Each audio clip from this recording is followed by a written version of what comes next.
आज इस वीडियो में हम जा रहे हैं प्रायोरिटी क्यू की कोडिंग करने यूजिंग सी प्रोग्रामिंग लैंग्वेज। तो उससे पहले बात कर लेते हैं प्रायोरिटी क्यू क्या होता है।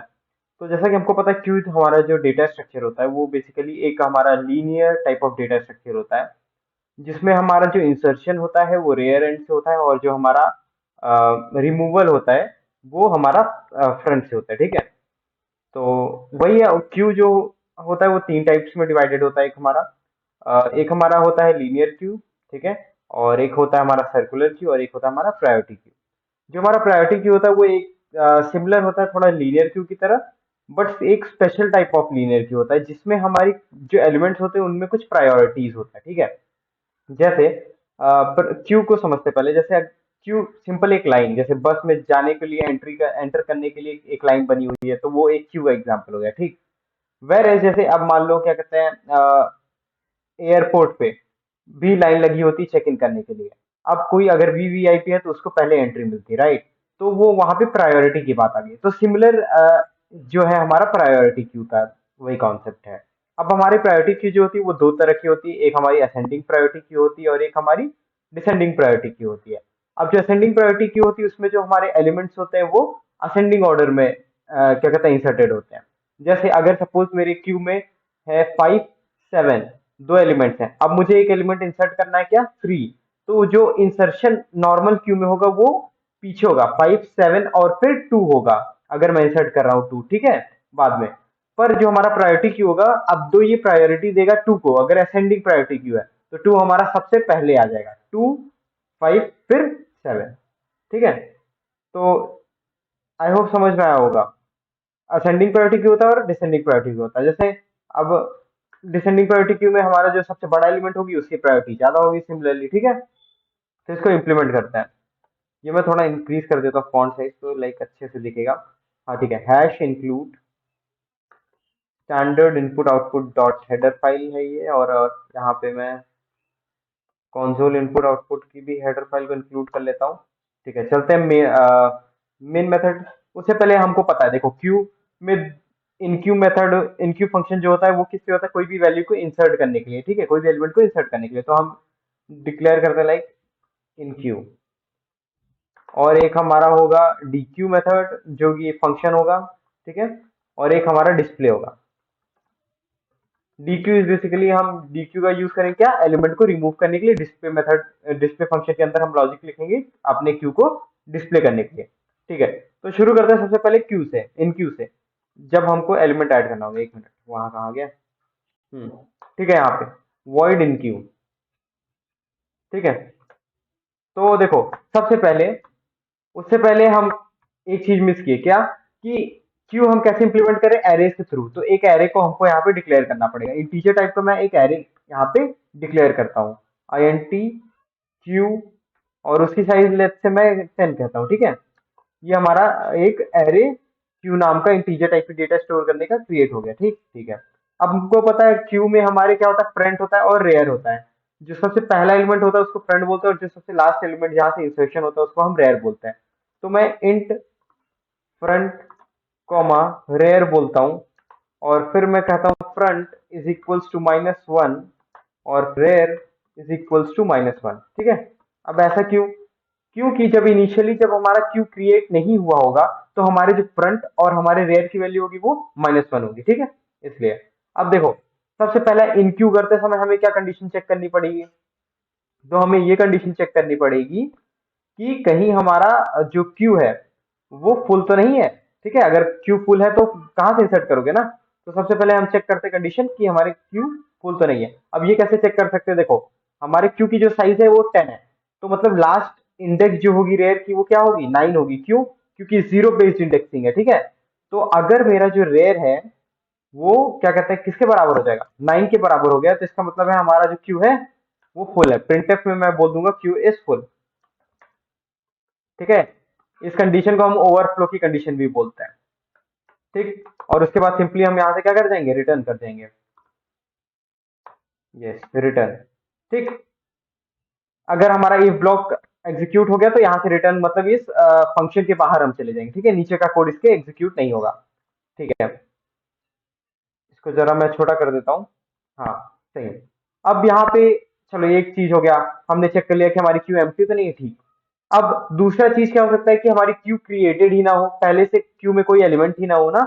तो वो कैसे चेक होगा कि अगर मेरा जो फ्रंट है, फ्रंट इक्वल्स टू -1, या फिर आप ये भी कह सकते हो कि रेर इक्वल्स टू -1, कुछ भी, दोनों।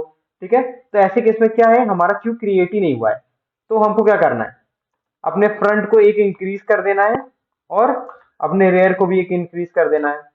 ठीक है, ऐसे भी कर सकते हो, या फिर क्या लिख सकते हो, लिख सकते हो कि फ्रंट और ऐसे फ्रंट इज इक्वल टू 0, या और फिर रेयर इज इक्वल टू 0, ये भी लिख सकते हो। ठीक है, ऐसे भी लिख सकते हो, प्लस प्लस फ्रंट और प्लस प्लस रेयर। ठीक ठीक।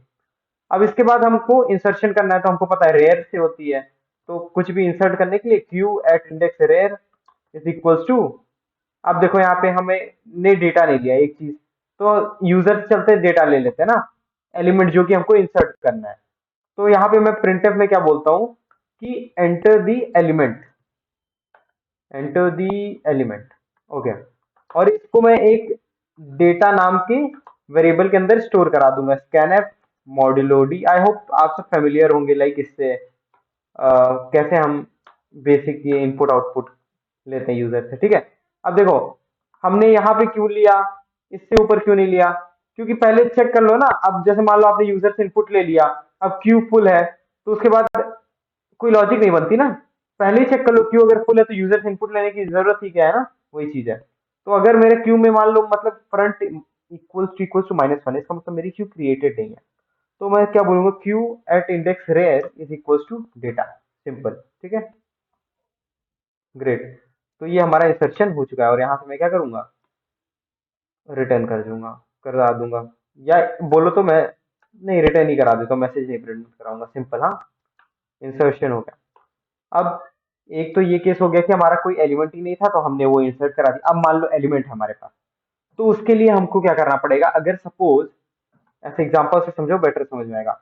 जैसे सपोज यहाँ पे मैं बताता हूँ, मेरे क्या कहते हैं, क्यू में 2 5, ये दो एलिमेंट है, 2 5 और 6 ले लो। ठीक है, ये एलिमेंट है। अब ये मेरा असेंडिंग बेस्ड असेंडिंग क्यू है, प्रायोरिटी क्यू है। तो इसमें अगर मुझे 1 को इंसर्ट कराना है ना, तो नॉर्मल क्यू में क्या होगा, जब 1 इंसर्ट कराओगे तो यहाँ पे आएगा 1। ठीक है, हाँ, क्योंकि रेयर साइड से इंसर्शन होता है। पर हमारी ये प्रायोरिटी क्यू है, तो 1 हमारा पहले आएगा, समझे। तो क्या करना पड़ा हमको यहाँ पे, हमको यहाँ पे प्रायोरिटी चेक करनी पड़ी। हमको यहाँ पे चेक करना पड़ा कि कौन सा ऐसा एलिमेंट है जो 1 से लाइक बड़ा है। समझ रहे हो, समझ रहे हो ना। अब जैसे अगर सपोज यहाँ पे मुझे 4 को इंसर्ट कराना है, ठीक है, तो मैं सर्च करूंगा कि 4 से बड़ा एलिमेंट कौन सा है इसमें। 5 है, अच्छा, तो 5 की पोजीशन पे मुझे 4 डालना है, और बाकी सारे लाइक एलिमेंट्स को मुझे एक पोजीशन से शिफ्ट करा देना है। ठीक है, तो कुछ यही लॉजिक हम लगाने वाले, देखते हैं। तो ये इसको मैं क्या करता हूँ ना, एक प्रायोरिटी मेथड फंक्शन अलग सा बना देता हूँ, प्रायोरिटी। हाँ, प्रायोरिटी फंक्शन एक अलग सा मैं बना देता हूँ, और इसके अंदर लाइक मैं डेटा पास कर देता हूँ। ठीक है, ये डेटा जो हमारे यूजर ने इनपुट किया है, और इसी के नीचे मैं उस मेथड को लाइक इम्प्लीमेंट करता हूँ। देखो, void प्रायोरिटी, void प्रायोरिटी। ठीक है, और इसमें मैं क्या चेक करता हूँ कि, ठीक है, यहाँ पे हम रिसीव कर रहे हैं डेटा को ना as a argument, integer type of data. ठीक। अब अब देखो क्या काम है हमको, हमको क्या करना है कि हमको अपने क्यू में इटरेट करना है। ठीक है, क्यू में इटरेट करना है हमको, हमको पूरे क्यू में ढूंढना है वो एलिमेंट जो हमारे डेटा से बड़ा है। वो कैसे कर सकते हो, सिंपल है। अरे वहां नहीं, यहाँ। कैसे कर सकते हैं हम, for int I is equals to, front से लेके हम कहां तक चल सकते हैं, रेयर तक चल सकते हैं, less than equals to rear I plus plus. ठीक है, ग्रेट। ये कर दिया मैंने, फ्रंट से लेके रेयर तक चेक करूंगा। यहां से लेके मैं, जैसे अगर 2 इंसर्ट कराना तो यहां से लेके यहां तक मैं चेक करूंगा कि 2 से जो हमारा बड़ा एलिमेंट है वो कौन है। ठीक है, अगर 4 को ले तो ज्यादा अच्छा समझ में आएगा, तो हम देखेंगे 4 से बड़ा एलिमेंट कौन सा है। तो हम ट्रेवर्स कर रहे हैं यहाँ से यहाँ तक, और यहाँ पे इफ कंडीशन के अंदर हम बोलेंगे, इफ मेरा जो क्यू इंडेक्स पोजीशन आई का एलिमेंट है वो अगर बड़ा हो गया मेरे डेटा से, तो ऐसे केस में मुझे क्या करना है, अंदर जाना है और यहाँ पे मुझे 4 को इंसर्ट करना है किस पोजीशन पे, जिस पोजीशन पे वो एलिमेंट है। सपोज ये मेरा 1 पोजीशन पे है 5, हाँ 4 से बड़ा एलिमेंट 5 मेरा 1 पोजीशन पे है, तो मुझे यहाँ पे एलिमेंट को इंसर्ट कराना है। तो इसका मतलब है मुझे सारे एलिमेंट को पीछे शिफ्ट करना है और इस पोजीशन पे मुझे 4 को डालना है। तो वो कैसे करते हैं देखो, सारे एलिमेंट्स को शिफ्ट करने के लिए क्या करेंगे हम, सबसे पहले देखो एक लॉजिक लिखेंगे, for int of j is equals to, अब देखो बैक बैक हम फॉर लूप चलाएंगे, उल्टा फॉर लूप चलाएंगे, ठीक है। कहाँ से, जैसे सपोज हमारा ये पोजीशन जो है रेयर है 6, हाँ ठीक है, 6 हमारा क्या है, रेयर पोजीशन। अब मान लो यहाँ पे एक एम्प्टी ब्लॉक है, 6 को मैं उठा के क्या करता हूँ, यहाँ इस पोजीशन पे रख देता हूँ, ऐसे देखो, इसको हटा दूं तो कलर हटेगा ना, तो साफ दिखेगा। तो मैं क्या कह रहा हूँ कि मैं कह रहा हूँ कि जो मेरा लास्ट पोजीशन है ना, 1 2 3 4 4, हाँ ठीक है, लास्ट पोजीशन जो मेरी खाली है मैं वहां पे 6 को कर देता हूँ और 6 की जगह पे मैं 5 को कर देता हूँ और 5 की जगह मैं 4 को एंटर कर देता हूँ और यहाँ पे 2 तो पहले से ही था, ठीक है। समझ में आया, पहले हमारा क्यू कुछ इस तरह था, तो मैं बोल रहा हूँ एक एक्स्ट्रा ब्लैंक में ले लिया, ठीक है, और सबको एक एक शिफ्ट कर दिया पीछे, ठीक है। 6 को यहाँ ला दिया, तो ये मेरी अगर पोजीशन रेयर है तो मुझे जो अगर उल्टा लूप चलाना है तो मुझे यहाँ से चलाना पड़ेगा रेयर +1 से, ठीक है। तो मैं बोलूंगा j is equal to rear +1, और जो हमारा j है ना, वो कहाँ तक, j इज ग्रेटर देन, देखो ये अगर मेरी पोजीशन क्या है, ये पोजीशन मेरी रेयर +1 है, ठीक है। तो मुझे इस पोजीशन पे कौन सा एलिमेंट डालना है, अगर सपोज जैसे ये मेरी j पोजीशन है, ठीक है, तो इस पोजीशन पे मुझे डालना है एलिमेंट j-1 वाला, ठीक है। ये अगर वही है ना, ये पोजीशन अगर j है तो j-1 वाला डालना है, फिर सिमिलरली ये अगर j पोजीशन है तो यहाँ पे j-1 वाला एलिमेंट डालना है। तो मुझे चलना कहाँ तक है, if j should be greater than what, j should be greater than, जैसे यहाँ पे i, ठीक है, j++। अब ये i से क्यों, अरे देखो i क्या है, यहाँ पे i 5 है, ठीक है, i की वैल्यू क्या है, 5 है। i वो पोजीशन है जो हमारा एलिमेंट बड़ा है 4 से, ये वाली पोजीशन हम यहां तक चलेंगे, क्यों, क्योंकि ये 6 तो यहां चला जाएगा, तो ये 5 यहां आ जाएगा, तो ये वाली पोजीशन ब्लैंक बच गई, ठीक है, इसलिए। आई होप इतना समझ में आया होगा। हम ऐसा कर देंगे और हम क्या करने वाले हैं, फिर बोलेंगे हम q at index position j is equals to q at index position j-1, J position पे हमारा j-1 पोजीशन वाला एलिमेंट जाएगा, एक एक पोजीशन सारे एलिमेंट्स हमारे पीछे हो जाएंगे, ठीक है। ओके इतना हो जाएगा, ठीक है, सारे एक एक एलिमेंट पोजीशन पे चले गए। तो ये कुछ क्या होगा फिर पता है, ये जो हमारा बनेगा ना, इसके बाद नेक्स्ट स्टेप क्या होगा कि वो कुछ इस तरह बनेगा, 2 5, रुको, 2 5 5 6, ठीक है, ऐसा बन जाएगा। यहाँ पे भी 5, यहाँ पे भी 5 आ जाएगा। तो हमको ये जो आई पोजीशन है मेरे पास स्टोर्ड ये वाली, यहाँ पे क्या डालना था मुझे, मुझे अपने डेटा को डालना है यहाँ पे, ठीक है। तो मैं बोलूंगा Q at index position I is equals to हमारा डेटा, सिंपल, ठीक है। और हम क्या करने वाले हैं यहाँ पे कि अपने रेयर को बढ़ा देंगे, एक रेयर की साइज इंक्रीज कर देंगे, क्यों, क्योंकि रेयर हमारा कहाँ फोकस था, रेयर हमारा पहले स्टार्टिंग में यहाँ पे था, अब हमारा एक एलिमेंट बढ़ा तो रेयर की भी साइज बढ़ेगी, फ्रंट तो हमारा सेम होगा, रेयर बढ़ेगा, ठीक है। तो यहाँ पे रेयर इंक्रीज हो गया, ग्रेट, ठीक है। अब देखो एक केस और है हमारे पास, क्या, वो केस, रुको मैं बताता हूँ, ये इतना आई होप समझ में आ गया होगा, ठीक है, प्लस प्लस रेयर तक, ग्रेट, अगर Q is I greater than data, plus Q, ठीक है, ये ऐसे ऐसे हो जाएगा।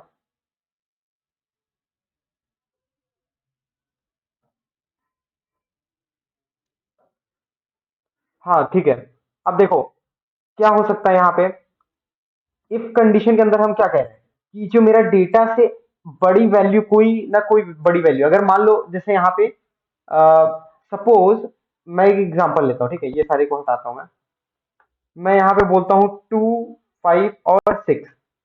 अब मुझे इसमें क्या इंसर्ट कराना है, मुझे इसमें इंसर्ट कराना है 9। तो इफ कंडीशन क्या चेक करेगा कि सारे एलिमेंट को चेक करेगा जिसकी वैल्यू मेरे डेटा से बड़ी है।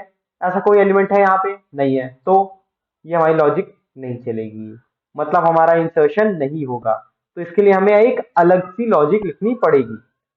तो मैं क्या कह सकता हूँ पता है, मैं पहले मान रहा हूं कि मेरा ये देखो, हमेशा जो मान के चलना है कि जो हमारी प्रायोरिटी क्यू है वो प्रायोरिटाइज है पहले से, 256 प्रायोरिटाइज है, ठीक है।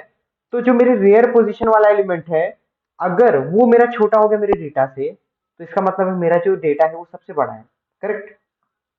थोड़ा समझना इसको, बहुत ही लॉजिक वाली बात है यार। अगर मेरा रेयर जो है, अगर मैं Q at element at position rear जो है मेरा, वो अगर छोटा हो गया मेरे डेटा से, ठीक है, इसका मतलब क्या, मेरा डेटा सबसे बड़ा है। हम्म तो उस केस में मुझे क्या करना है, क्यूब को इंक्रीमेंट करना है, सॉरी रेयर की पोजीशन को इंक्रीमेंट करके उस पोजीशन पे मुझे मुझे एक अपने डेटा को स्टोर करा देना। प्लस प्लस रेयर करके मैं क्या करूंगा, अपने जो भी मेरे क्यू में रेयर पोजीशन पे अपने डेटा को स्टोर करा दूंगा, ठीक है।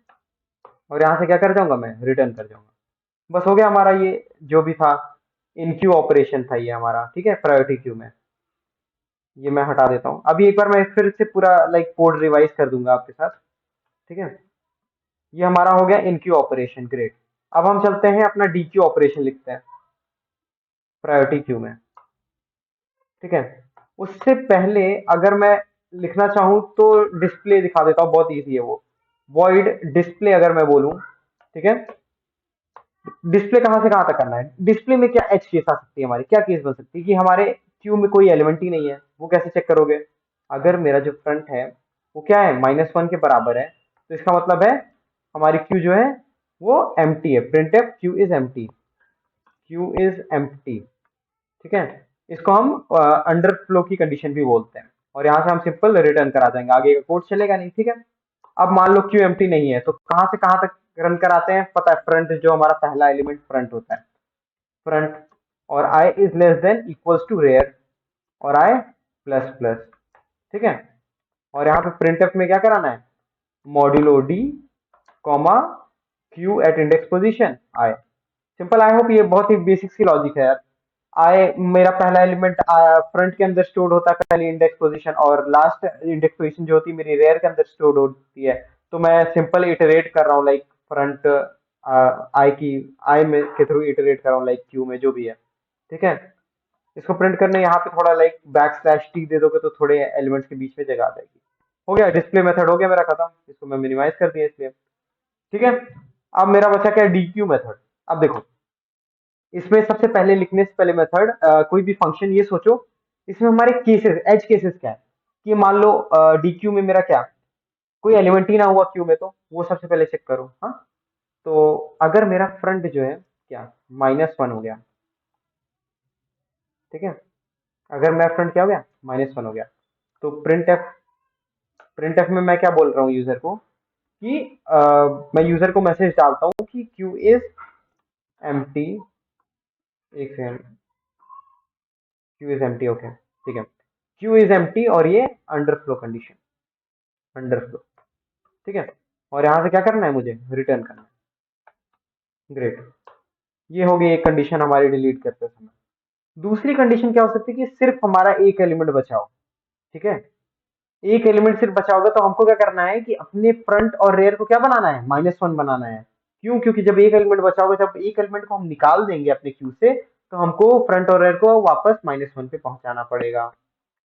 तो यहाँ पे हम चलते हैं, चेक कर लेते हैं कि अगर एक एलिमेंट है, अब एक एलिमेंट क्या कब होगा, समझो एक एलिमेंट कब होगा। देखो, बहुत ही इजी लॉजिक है यार, ये देखो, अगर टू है एक एलिमेंट, सिंगल एलिमेंट क्यू में, तो फ्रंट और रेयर दोनों के दोनों इसी पे पॉइंट करेंगे, करेक्ट, ठीक है। बस सिंपल, अगर मेरा फ्रंट इक्वल टू क्या हो गया, मेरे रेयर के बराबर हो गया, तो इसका मतलब है एक ही एलिमेंट है। तो ऐसे केस में मुझे क्या करना है, फ्रंट इज इक्वल टू -1 कर दो, रेयर इज इक्वल टू -1 कर दो, खत्म, ठीक है।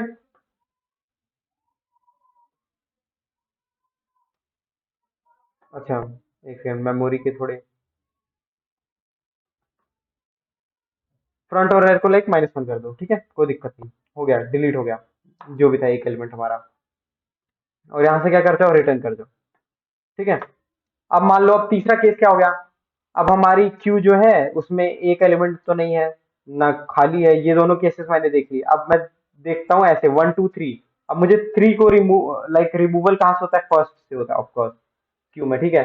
तो मुझे क्या करना है, सिंपल, मैं क्या करने वाला हूँ कि इस 1 को रिमूव करना है ना, तो फ्रंट अगर 1 पे है तो फ्रंट को मैं 2 पे ला दूं, अपने आप रिमूव हो जाएगा। समझ आ रही बात? वही चीज है। तो बस वही करो। तो क्या है,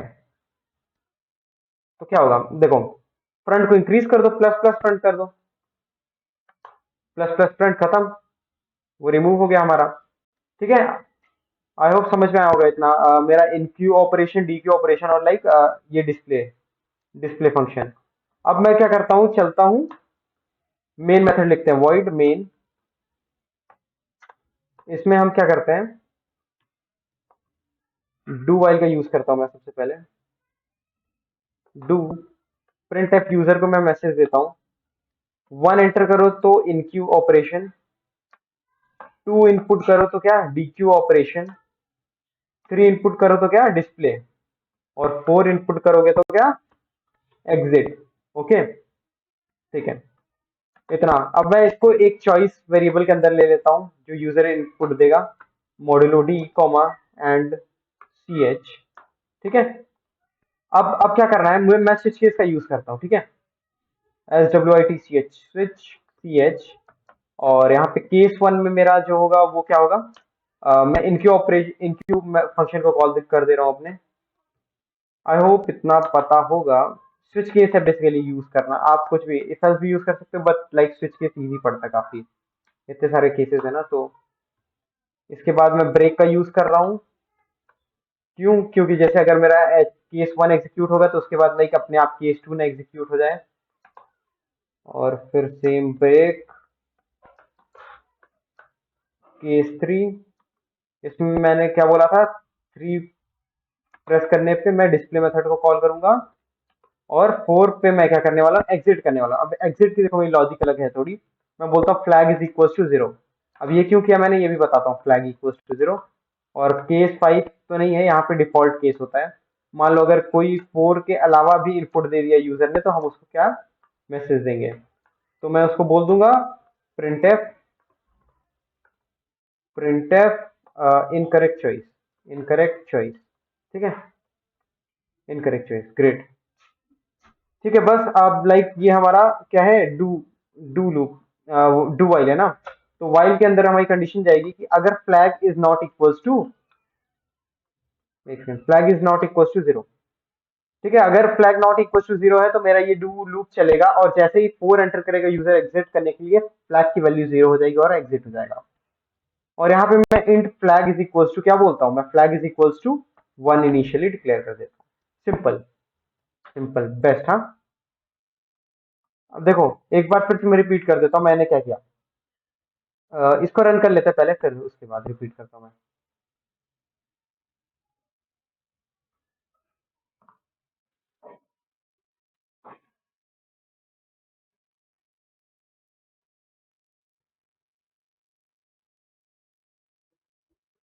तो हमारा कोड रन हो चुका है, जैसे 1 फॉर इनक्यू, 2 फॉर डीक्यू, और 3 for display, 4 for similarly exit.